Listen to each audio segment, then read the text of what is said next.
100 টাকা রিচার্জ করলে ব্যবহার করতে পারবেন মাত্র 44 টাকা।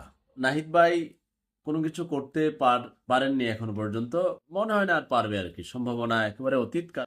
আমরা 100 টাকা রিচার্জ করি, আমাদের আগে যারা দেশ চালিয়েছিল তারা নিত 54.6 পয়সা। তারা মোটামুটি বিভিন্ন এই ভ্যাট সারচার্জ, রেভিনিউ শেয়ার ও মিনিমাম, তারপরে পরোক্ষ কর, এই মিলিয়ে তারা 54.6 পয়সা নিত। আমাদের নতুন গভর্নমেন্ট কি করছে, সম্পূরক শুল্ক যেখানে 20 ছিল এবার 23% করতে যাচ্ছে। অনুমোদন ভিতরে হয়ে গেছে, প্রজ্ঞাপন জারি হবে। তারা মোটামুটি সবকিছু কেটে নিয়ে এখন তারা আমাদেরকে দিবে 43.70 পয়সা।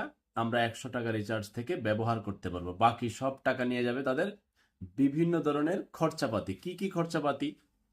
ভ্যাট ও সার চার্জ 28.1 পয়সা,